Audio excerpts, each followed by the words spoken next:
तो जैसा कि पिछले एपिसोड में हमने देखा था, लिलू फिलहाल अपने सब डिवीजन को कमांड करता है कि मुझ पे भरोसा रखो, हम इस मुसीबत को, इस लेयर को पार कर सकते हैं। अब आगे इधर जोंगलिंग को दिखाया जाता है, जिससे कि उसका कोई अपना एक मेंबर बात कर रहा था कि आगे में ही फेंडिस डेविल लीडर है। और जोंगलिंग भी ध्यान देता है कि उस जो डेविल लीडर है ना, उससे एक अलग ही मतलब फियर्स हो रहा फील हो रही थी, एक प्रेशर फील हो रहा था। अब क्योंकि ये बंदा जो है इसका भी पावर शायद गोल्ड लेवल पे, और ये मन में सोचता है कि 5th डिवीजन वाले क्या कर रहे होंगे, मतलब कहाँ तक पहुँचे होंगे। और इसके साथ ही इसको वैसे भी और मोटिवेट करते हैं कि अरे क्या टेंशन है सर, सब लीडर लीलू हैं, ठीक है, उनके पास 9 रिवॉल्यूशन ड्रैकोनिक ब्रेथ है, लेकिन अभी उनका पावर लेवल बहुत नीचे और वो अभी तक सिंक्रोनाइज नहीं होंगे बंदों के साथ। फिर ये खुद ही किसी से पूछता है कि लीलू ने, मैंने सुना कि हारमोनी अचीव कर लिया 5th डिवीजन के साथ। तो कोई बैनर मेंबर इसका बताता है कि हाँ। अब जोंगलिंग को पता होता है, देखो 9 रिवॉल्यूशन आर्ट के अपने फ़ायदे हैं क्योंकि हाई लेवल का वो आर्ट है, बट फिर ये सोचता है हारमोनी अचीव भी कर लिया तो क्या फ़र्क पड़ेगा, उसको परफेक्ट करने में, समझने में बहुत टाइम जाएगा। फिलहाल जोंगलिंग की टीम आगे बढ़ी, अपना सिंक्रोनाइजेशन यूज़ करते ताकि इस लेवल के साथ बैटल कर पाए। वैसे इसका पावर था गोल्ड फील्ड लेवल पे, लेकिन हारमोनी के थ्रू अब इसका power level heavenly resonance stage के आसपास था। और इसके सामने में काफ़ी दूरी पर हमें फाइनली उस फेंडिस डेविल को दिखाया जाता है, जो कि लंगूर के साथ औरंगुटान बोल सकते हो, जिसके 4 हाथ हो, जो कि 28th लेयर का लीडर था। और ये काफ़ी खुश था कि लीलू तुम गिफ्टेड हो गए, लेकिन अभी तुम मेरे लेवल पे नहीं। जब तुम्हारे पिताजी थे तो बात अलग थी, और ग्रीन नीदर के तो अंकल, मतलब लीडर मेरे अंकल ही बनेंगे, यानी कि फ्यूचर में ग्रीन नीदर बैनर हमारा होगा। इधर लीलू भी हारमोनी स्टेज को अचीव कर रहा है, इससे हारमोनी का पावर अब फील होता है। और क्योंकि लीलू ये पावर पहले भी देखो फील कर चुका है प्रिंसिपल पांग की मदद से, और साथ में इसका जो 3 पूंछ वाला भेड़िया है, तो इसे पता तो था और ये अभी दोबारा से फील कर रहा था। और फिलहाल लीलू की टीम का भी बैटल इस फेंडिस डेविल के लीडर से हो, और लीलू हेड ऑन बैटल करता है। और लीलू सावधानी से भी बैटल कर रहा था कि इसके जो टीम मेंबर्स है उन पर कुछ आँच ना है। लीलू अपना आगे था, पीछे से जाओ यानजी और बाकी लोग इसे सपोर्ट प्रोवाइड कर रहे थे ताकि हारमोनी का स्टेट लंबा बना रहे। और कई बार तो ये जो फेंडिस डेविल लीडर था, ये बहुत सारे अटैक करता है, जो कि डिफेंस भी जो लीलू ने बनाया था उससे भी तोड़ देता है, बट फिर भी लीलू इन चीज़ों को संभाल लेता है। और ये लोग हैरान थे क्योंकि यार देखो, लीलू पहली बार इनके हिसाब से तो इस लेवल का पावर फील कर रहा है, बट अब इन्हें क्या पता कि लीलू भैया पहले ही इस लेवल का पावर फील कर चुके हैं। अब बैटल के दौरान लीलू इस पावर को पूरे अच्छे तरीके से समझ चुका था और बोलता अब समय हो चुका है, क्योंकि देखो इनका जो पहला डिवीजन है ना, जिसका लीडर है जोंगले, वो भी दूसरे साइड में फेंडिस डेविल लीडर से ही बैटल कर रहा था। अब आपको ये भी डाउट आ रहा होगा कि यार 28वें लेवल पे दोनों हैं, तो दोनों तो एक ही बंदे से बैटल करेंगे ना। तो इनके एंसेस्टर ने वैसा बनाया है कि आप किसी तरफ से जाओ, अगर आपको 28वां लेयर पार करना है तो एक फेंडिस डेविल लीडर प्रकट होगा, पावर लेवल सेम होता है, बस इतना समझ लो। और लीलू जानता था लाइमलाइट चाहिए तो पहले इसे 28वें लेयर को पार करना पड़ेगा, मतलब इस डेविल लीडर को हराना पड़ेगा। इधर लीलू ये विचार कर रहा था, तब भी अपना जो डेविल लीडर लीलू पर एक खतरनाक अटैक करता है, गोल्डन लाइट जैसा लीलू की तरफ पड़ता है। बट लीलू भी अपना हैंड साइन मूव करता है और एक ड्रैगन प्रकट होता है, ब्लैक ड्रैगन, क्योंकि एक दहाड़ मारता है। इस अटैक को देखकर इवन जाओ यानजी वगैरह भी हैरान, क्योंकि आवाज इतनी खतरनाक थी ना कि जो भी लोग आसपास में थे इसे सुन सकते थे। इधर में जोंगलिंग को दिखाया जाता है, जो कि अभी फेंडिस डेविल जो लीडर था उसे लगभग हराने की तरफ पहुंच चुका। एक्साइटेड थे कि चलो फाइनली हम पहली बार 28वें लेयर को पार कर पाएंगे। और इस समय से ट्रैप करने के बाद ये कुछ हैंड सील्स बना रहा था, सीलिंग टेक्निक यूज कर रहा था, जो कि ड्रैगन के मुंह के जैसा खोल रहा था। इसके टीम मेंबर्स भी काफी मतलब खुश थे कि सब लीडर आप वो टेक्निक यूज कर रहे हो क्या, लिटिल ड्रैगन ब्रेथ आर्ट। तो इस बार तो डेविल लीडर नहीं बच पाएगा। जोंगलिंग भी अपना काफी खुश था कि चलो यार, मतलब इसको एक इज्जत मिल रही थी। अब जैसे ही जोंगलिंग का अटैक आगे बढ़ने वाला था, अचानक से जो स्पेस था ना आगे, उसमें हरकत होती और ये पूरे लोग बाहर फेंक दिए जाते। इन्हें भी समझ में नहीं आता यार, हमारा तो अभी अटैक आगे बढ़ रहा था और ये डेविल केव से बाहर आ चुके थे। और इनका एक लौंडा इसकी तारीफ करता, सब लीडर जोंगलिंग हमने फिर से कर दिया 1st डिवीजन वालों ने। और ये लोग भी प्रकट होते हैं और बाकी भी जो 4 सब डिवीजन वो भी बाहर आ चुके थे। और सभी को क्या लगता है कि जोंगलिंग ने ये काम किया है, कांग्रेचुलेट करने जाते, और सभी मतलब बाकी लोग इसकी तारीफ कर रहे थे। बट जोंगलिंग स्माइल नहीं करता, वो कंफ्यूज था क्योंकि इसको पता था इसका अटैक तो अभी आगे बढ़ रहा था, लगा ही नहीं था, तो कैसे मतलब ये 28वें लेयर को क्लियर कर गए। पर तभी एक हंसने की आवाज आती कि लगता है तुम लोग गलत इंसान, कांग्रेचुलेट कर रहे हो, एक्चुअली में 20th लेयर को 5th डिवीजन ने क्लियर किया। और ये बोला था जाओ यानजी ने। अब 2nd डिवीजन के जो सब लीडर थे वो सरप्राइज होकर पूछते हैं, मतलब आप ये बोल रही हो कि सब लीडर लीलू ने फेंडिस डेविल लीडर को हराया। मूवी भी हंसता है कि हाँ भाई, हम झूठ क्यों बोलेंगे, लीडर से पूछ सकते हो। तो फिलहाल मतलब यहाँ पे थोड़ी पकैती चलती है और सबको फाइनली पता चल जाता है कि लीलू ने मतलब 5th डिवीजन ने ही हराया है। और सभी लोग लीलू को कांग्रेचुलेट करते हैं। लीलू भी अपना प्यार से बातें करता है। अब इस समय जो अपना जोंगलिंग था ना, काफी गुस्से में था और 1st डिवीजन को लेके आगे जाता फिर से फेंडिस डेविल केव में। बाकी 4 डिवीजन बाहर ही थे और लीलू अपने डिवीजन को बोलता है यार अब तुम लोग रेस्ट करो, क्योंकि इसे पता था जोंगलिंग फ्रस्ट्रेटेड है, वो सोचेगा कि मैं जल्दी से 29वें लेयर को क्लियर कर लूँ। बट लीलू का अलग मोटिव था कि पहले इसके मेंबर्स हील हो जाएं, फिर ही अगले लेयर के लिए पढ़ेंगे। अब लीलू फिलहाल अपने कल्टीवेशन में बैठ जाता। अब इसके पास फिर से 28वें लेयर को इसने क्लियर किया था, तो 120 एप्स्ट्यूज फिंड लाइट आ चुके थे, जो कि इसे महीने में उतना मिलेगा एज ए सब लीडर पोजीशन के तौर पे, जो कि अभी इसे एक बैटल में मिल गया था। और जैसे जैसे आगे बढ़ोगे आप 29वें लेयर में जाओगे तो रिवॉर्ड और बड़ा होगा।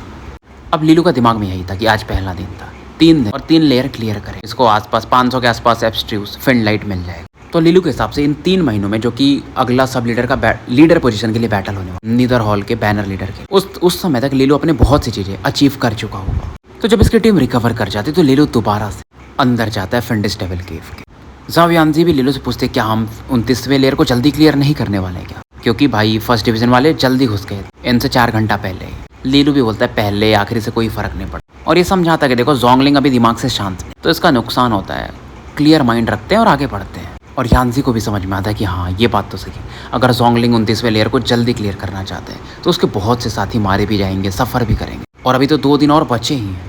लीलू भी बोलता हाँ तीसरे दिन में असली काम होगा, क्योंकि देखो यार अगर फर्स्ट डिवीजन के मेंबर्स ही ज़्यादा नहीं बचेंगे तो तीसरे दिन वो क्या ही बैटल करेंगे। और ये चीज़ें सुन करके ना लीशी, मूबी और ज़ाओ यांजी हैरान थे कि इनका जो बैनर सब लीडर क्या मतलब दूर तक सोचता है, और अपने लोगों के बारे में भी सोचता है कि लोग इंजर्ड ना हो ज़्यादा। अच्छी विक्ट्री के भी रिवॉर्ड मिलते हैं, ज़ाओ यांजी एक्सप्लेन करती है। एक बैनर मेंबर को फिंड लाइट मिलता है और सब लीडर को गॉड ओरिजिन पिल मिलता है। अब लीलू पहली बार ये नाम सुनता है गॉड ओरिजिन पिल, तो इसके बारे में पूछता है। मतलब एक गॉड ओरिजिन पिल से ना आपको सैकड़ों फिंड लाइट मिल सकती, और इसे कल्टीवेट करने के लिए कुछ दिन जाते हैं। पूरी चीज़ें मतलब ज़ाओ यांजी एक्सप्लेन करती है, और लीलू के दिमाग में भी आता है यार इसे फिर तो एक बार ट्राई करना ही चाहिए। जैसे जैसे इनकी टीम आगे बढ़ रही है इनके आसपास का स्पेस जो था वो डिस्टॉर्ट होता, मतलब खुलता है। ज़ाओ यांजी बोलती है मतलब लगता है कि फर्स्ट डिवीजन में 29वें लेयर को क्लियर कर दी। लीशी भी कहता है हाँ जोंगलिंग स्ट्रॉन्ग तो है, 8 घंटे में उन्होंने काम कर दिया।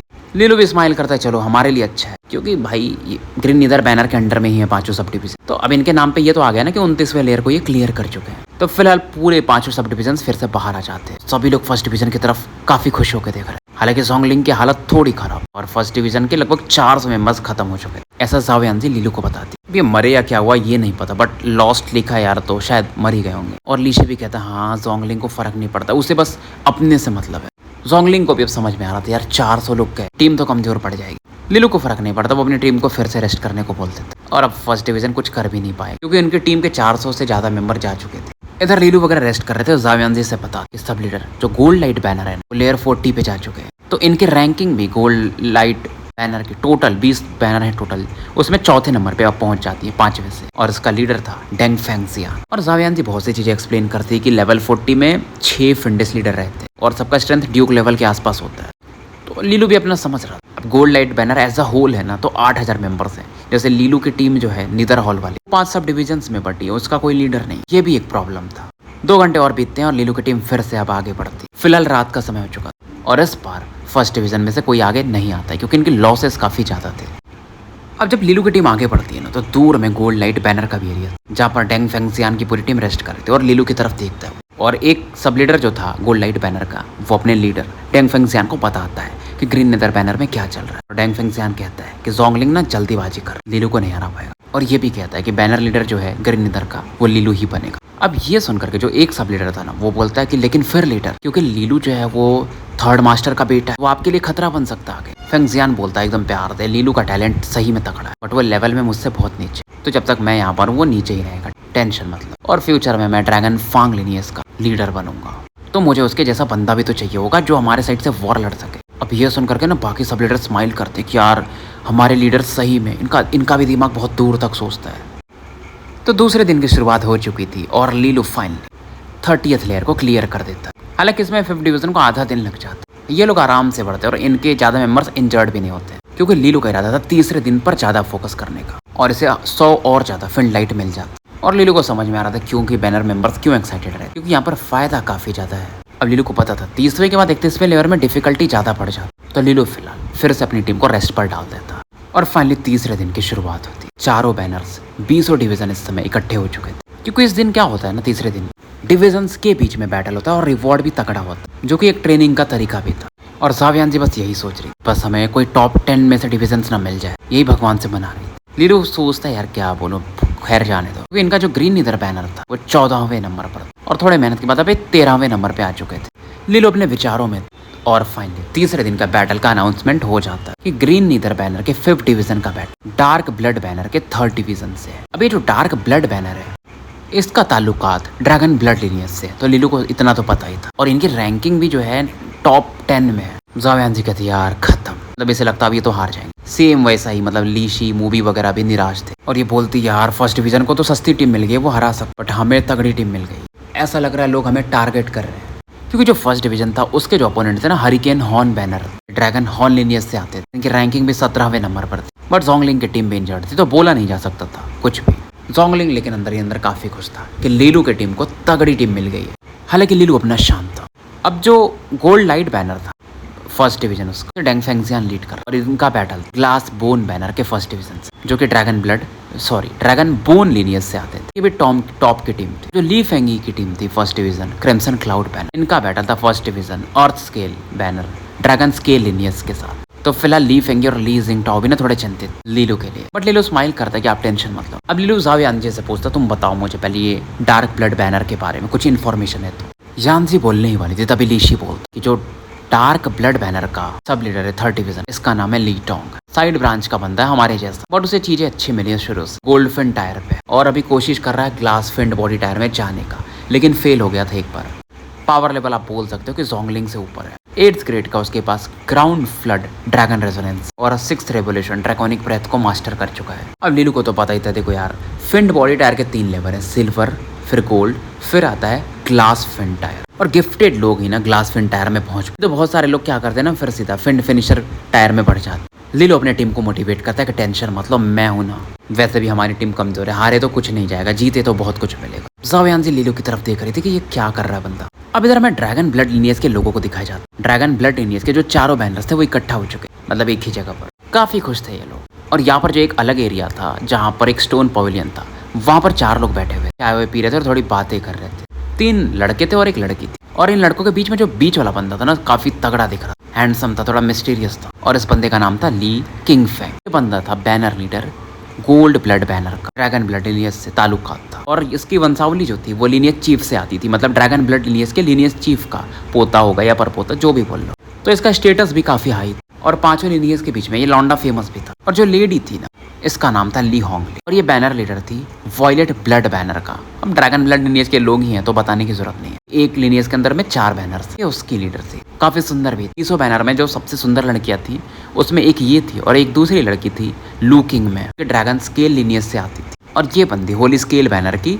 Banner leader. और बाकी जो 2 बंदे थे यार, एक बंदी को एक्स्ट्रा इन्होंने यहाँ पर बताया है, वो अलग है सुंदरता की वजह से, दूसरे लिनियज की है। एक का नाम था Jinming banner leader silver blood banner, और ली लू, थोड़ा कंफ्यूजिंग हो जाएगा, अपने लौंडे का नाम ली लू है एक्चुअली। फिलहाल ये जो लू है ये बैनर लीडर है डार्क ब्लड बैनर का। तो जब भी लेकिन ली किंग फेंग बात करता था तो बाकी तीनों लोग सुनते थे, इवन ली होंगलिंग। और ली किंग फेंग बोल रहा था जो मैचअप वाला सीन आ चुका है, स्क्रीन की तरफ ये देखता भी नहीं, क्योंकि ये जिस टीम का था ना, इसको पता था कि किसी से भी बैटल हो मैं ही जीतूंगा। इसका गोल्ड ब्लड बैनर टॉप पे था। और जिनमिंग भी कहता है कि बॉस जब तक आप मतलब लू किंग में की टीम से नहीं भिड़ोगे तब तक कुछ मजा भी नहीं है। बट ली होंगलिंग बोलती है फर्क भी क्या पड़ता है भाई, हमारे मतलब किंग फेंग तो लू किंग में को भी सप्रेस कर देते। और एक बड़ी बात ये थी ना कि लू किंग में जो थी ना वो डायरेक्ट ब्लड लाइन से भी नहीं आती, ड्रैगन स्केल लिनियज में साइड ब्रांच की थी शायद, बट तगड़ी थी, समय के साथ उसका नाम बन गया था। और उसका जो बैनर था ना होली स्केल बैनर, वो रैंक 2nd पर था। जो वॉयलेट ब्लड बैनर था ये ली होंगली वाला, ये 3रे नंबर पे था, जिसकी वजह से ली होंगली ने कई बार बैटल किया था लू किंग में की टीम के साथ, बट ये हर बार हार ही जाती थी, सप्रेस हो जाती थी। और ली होंगली तो अभी और ज्यादा तारीफ कर देती है किंग फेंग की। मेरे हिसाब से तो इनका टैलेंट ना ली डाइक्सवान के बराबर है, जो पहले ड्रैगन फांग लिनियज के हैं। शायद ये काफी फेमस भी हो जाए और ड्रैगन ब्लड लिनियज के हॉल मास्टर भी बने। ली डाइक्सवान का नाम सुन के ना सभी लिनियज लोगों का एक्सप्रेशन बदल जाता था। ये बंदे अलग थे काफी। ड्रैगन फांग गार्जियन को लीड करते, बाद में हॉल मास्टर बन गए थे ग्रेनिदर हॉल के। ड्रैगन के 5 लिनियज में पहले नंबर पे वही थे सीधा सीधा, जिनकी वजह से ड्रैगन ब्लड लिनियज को भी सप्रेस्ड होना पड़ता। और लोग ये भी कहते हैं अगर वो होते ना अभी तक शायद वो किंग स्टेज में भी पहुंच चुके हो, फिर ड्रैगन फांग लिनियज और स्ट्रॉन्ग हो जाता। ली फिंगमैन किंग फेंग खुद स्माइल करता और बोलता है कि नहीं, मैं अंकल टाइक्सवान के तो बराबर नहीं, इतना भी तारीफ मत कर दो होंगली। फिर ये खुद ही बोलते कि अरे मैंने सुना कि अंकल टाइक्सवान का बेटा हुआ है, भी मतलब इस बैटल में आया हुआ है, और उसके बारे में इनका जिक्र होता है कि हाँ उसने 9 रिवोल्यूशन ड्रैकोनिक ब्रेथ भी हासिल किया है, तो काफी टैलेंटेड होगा ना, ली किंग फेंग कहता है। जिनमिंग भी बोलता है हाँ, बट ली होंगली कमेंट कर दे कि नहीं वो बाहर रहा है तो उसका टैलेंट वेस्ट हो चुका है, क्योंकि ली होंगली ना ली टाइक्सवान को पसंद नहीं करती। इसके मम्मी पापा हमेशा ली टाइक्सवान से बैटल करते थे और हारते थे, बाद में इसके पिताजी गाली मारते थे पीछे से ली टाइक्सवान को, तो कहीं ना कहीं इसके ऊपर वो असर अभी भी था। और ये बोलती भी है कि अरे वो अभी लेसर फेंटायर पे कितना ही ऊपर जाएगा। तब तक हम लोग बैनर लीडर के ऊपर वाले पोजीशंस पे जा चुके रहेंगे। इधर ये लोग अपना बात कर रहे हैं, तभी जो लू था इसके पास कोई आता है, क्योंकि भाई ये बैनर लीडर था डार्क ब्लड बैनर का। लू थोड़ा सा सरप्राइज होता है, फिर ली किनफेंग और ली होंगलिंग की तरफ देख और बताता है कि मेरे पास न्यूज़ आया कि जो हमारा थर्ड डिवीजन है मेरी टीम का, उसका मैचअप हो गया है उस लीलू के टीम के साथ। अब ली होंगली मजाक में कहती है कि लू तुम्हें पता ना ली टैक्सवान हमारे ड्रैगन ब्लड लिनियज को सप्रेस किए थे लंबे समय, तो अब मजा आएगा, तुम्हारी टीम को जीतना पड़ेगा। वैसे लू को पता था ये मजाक कर रही है, बट फिर भी ये बोलता है अरे कोई ना, थर्ड डिवीजन को बोल देते हमारे आउटर डिवाइन कॉन्टिनेंट से आए हुए भाई को थोड़ा अच्छे से ट्रीट करे।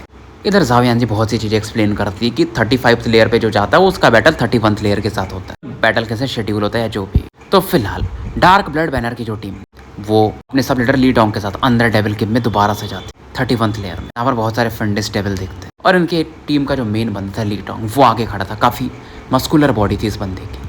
और ये बोलता है यार मुझे लगा था ठीक ठाक टीम मिलेगी, बट ये तो कचरी टीम मिल गया हमें, ग्रीन इधर बैनर वाले। अब इनके टीम का एक बंदा पूछा सब लीडर डायरेक्ट अटैक कर दे क्या इन पर? ली टोंग भी कहता है हाँ, छुप के खेलने में कोई मतलब नहीं, हम सीधा क्या करते हैं ना फेंडिस डेविल लीडर को ही खत्म कर देते। बट ली टोंग का एक दूसरा बंदा कहता है क्या पता हम जब फेंडिस लीडर को अटैक कर रहे हो तो उन लोगों की टीम हमारे पर अटैक कर दे।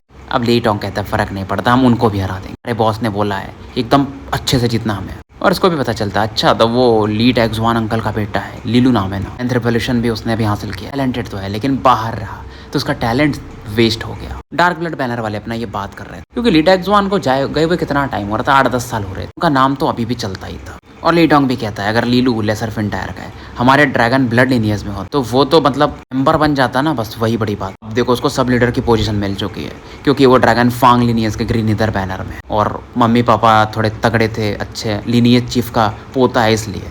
इधर लीलू की टीम अंदर आती है, देखती है कि जो ली टोंग की टीम थे वो आगे बढ़ चुकी है। लीलू समझ जाता है कि ये बंदा हमें कम में आकर, मतलब वो लोग इन पे अटैक भी नहीं करते, वो तो सीधा बस डेविल्स को खत्म करने में लगे, मतलब ओवर कॉन्फिडेंट। झाओ यांजी को भी गुस्सा आता है कि ये लोग बहुत ज़्यादा एरोगेंट हैं ड्रैगन ब्लड लिनियज वाले, मतलब वो हमें एकदम कुछ भी समझ ही नहीं रहे। और ये लोग काफ़ी चिंतित भी थे, लीलू समझ रहा था इनकी भावनाओं और लीलू समझाता है अरे आराम से चलो, कोई जल्दीबाजी नहीं, मैं अगर वो लोग ऐसा ही चाहते तो हम लोग उनके साथ खेलेंगे। इधर 4 घंटे बीत जाते और 5th डिवीजन वाले भी ना फेंडिस डेविल लीडर का जो एरिया था उस लोकेशन पर अब पहुंच चुके हैं जहाँ पर उन्हें ब्लास्ट ऑफ एनर्जी फील होती है। झाओ यांजी एक्सप्लेन करती है कि 3rd डिवीजन वाले मतलब डार्क ब्लड वाले बैटल कर रहे हैं शायद। लीलो भी अपना हाँ में सर हिलाता है। डीसी पूछता है कि हमें भी साथ में अटैक करना चाहिए और लीलो फिर अपनी टीम को बोलता है कि चलो हारमोनी अचीव कर, क्योंकि असली बैटल अब शुरू होने वाला था और इसके हिसाब से वो लोग को पता होगा कि शायद हम पीछे से अटैक कर सकते, तो वो तैयार भी होंगे, तो कोई जरूरत नहीं है। तो सभी टीम मेंबर्स अपना ड्रैकोनिक ब्रेथ यूज करते हैं और लीलू उस पावर के साथ हार्मोनाइज दोबारा से हो जाता है अपने ड्रैकोनिक एवेथिज्म स्क्रिप्चर के थ्रू।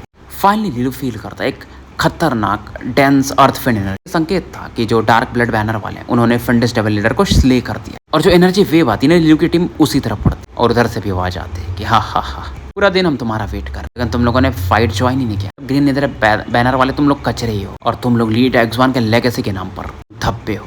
अब ये सुनकर के ना मतलब 5th डिवीजन वालों का गुस्सा भी आता है, चेहरा भी बन जाता है।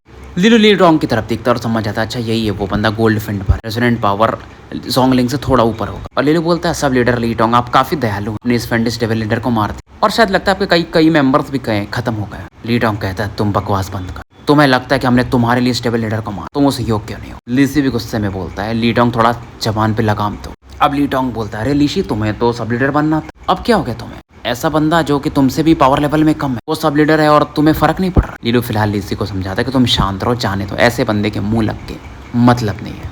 इधर ली टोंग लीलू से कहता तुम्हारे स्किल्स तो ली टैक्सवान के बराबर नहीं, लेकिन तुम्हारा एटीट्यूड बिल्कुल उन पर ही गया और तुम्हारे पिताजी ने हमारे ड्रैगन ब्लड लिनियज को बहुत सप्रेस किया था, तो मौका आ गया है कि अब उनके बेटे से थोड़ा सा हिसाब लिया जाए। और लीलू की तरफ ये चार्ज करता सारे तलवारों के साथ, अपनी ऑरा बनाते और आगे भेजता।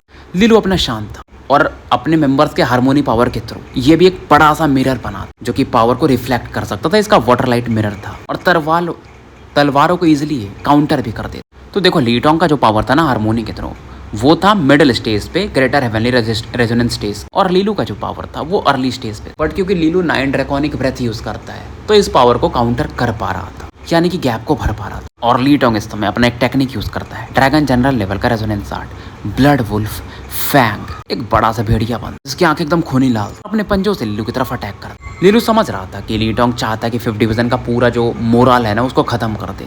झाओ यानजी, लीशा और मूवी का चेहरा तो बन भी चुका। लीलू फिर भी हंसता, अब मैं इनको स्ट्रेंथ दिखाता हूँ 5th डिवीजन का। और सही मौका भी मिला, क्योंकि अगर ये 3rd डिवीजन को हरा देते हैं जिनके रैंकिंग टॉप 10 में है, इनके पूरे ब्लड बैनर की, डार्क ब्लड बैनर, कहीं ना कहीं इनका नाम बनेगा। और लीलू इस समय अपने तलवार गोल्डन सेट ओइंग्स एलिफेंट ब्लेड को निकालता है, लेवल 2 का डिवाइन एलिफेंट पावर को एक्टिवेट करता है। साथ में थंडर पिला अवतार 2 सोनिक पल्स, क्योंकि इस लेवल भी ये पहुंच चुका था, उसे भी एक्टिवेट करता है और एक स्लैश अटैक दे मारता है। अटैक इतना पावरफुल था ना, स्पेस को एकदम चीरते हुए जाता है। और स्पेस जब खुलता है ना तो वहां से डार्क वाटर निकलता है। मैं एक ब्लैक ड्रैगन भी दिखाई देता है, क्योंकि लीलू एक नॉर्मल अटैक करता है बट पीछे से अपने ड्यू कार्ड को भी वेल्ड कर देता। और इसे देख करके ना जो ली टोंग का मेंबर था उसकी भी फटता। वो लीलू मतलब अपने ली टोंग को बोलता है कि सब लीडर ये तो ड्यू कार्ड है। ली टोंग बोलता मुझे पता है। और ली टोंग भी तैयार था कि चलो हम अपना भी सीक्रेट आर्ट एग्जीक्यूट कर ड्रैगन वुल्फ की पावर को बढ़ा। ये लोग अपने ड्रैगन वुल्फ की पावर को अपने एक सीक्रेट टेक्निक के थ्रू और ज्यादा पावरफुल कर देते। मतलब एक ब्लडी रेड पावर जाता है जो वुल्फ खा करके और तगड़ा हो जाता। और फिलहाल लीलू का अटैक यानी कि ड्रैगन और ये ड्रैगन वुल्फ एक दूसरे से अब भिड़ने लगे थे हेड ऑन कोलिजन में।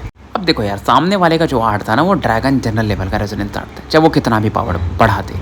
और लीलू का जो था वो ड्यूक लेवल का आर्ट। लेकिन ड्रैगन वुल्फ भी उतना भी कमजोर नहीं था। लेकिन लंबे बैटल में लीलू का जो था ड्रैगन अपना जीत जा बची खुची पावर के साथ डार्क ब्लड बैनर के इस 3rd डिवीजन पर चार्ज करता। ली टोंग का चेहरा थोड़ा अगली हो चुका और फिलहाल ली टोंग एक पावर यूज करता, कोई पाम अटैक। बट इस समय ली टोंग अपना काउंटर करने का कोशिश करता, बट लीलू का जो ड्रैगन था ना उसने एक ब्लेड छिपा कर और अचानक से वो अटैक कर। और टाइम नहीं था कि ली टोंग इस पर रिएक्ट कर। और ली टोंग कितना भी कोशिश करके एक बैरियर सा बना, ब्लेड जो था इस बैरियर को तोड़ देता। हालांकि ब्लेड भी वीक हो जाता जो ड्रैगन ने चला, लेकिन फिर भी ये 3rd बैनर के लिए काफी था। और इस विकेला की वजह से, क्योंकि सभी लोग ने अपने पावर के थ्रू उस बैरियर को बनाया तो खून की उल्टी करने लगता और सीरियसली इंजर्ड भी हो चुके थे। ली टोंग गुस्से में चलाता लीलू, क्योंकि इसे लगा नहीं था ऐसा कुछ हो सकता। इसके टीम मेंबर्स 100 से ज्यादा इस समय इंजर्ड हो चुके थे और अब मजाक का पात्र भी बन चुके थे। इसे पता था इसके बैनर लीडर फिर इसको अच्छे से बताने वाले हैं। और फिलहाल ये अपने ब्लडी पावर से गोलम जैसा कुछ बना, इसके डार्क रेड स्किल्स धीरे धीरे वो ड्रैगन वुल्फ में बदल जाता है। यार थोड़ा सा यहाँ पर पूरी कॉम्प्लिकेटेड है, पहले से ज्यादा फेयर था, क्योंकि ये लोग अपने ब्लड पावर को यूज कर रहे थे।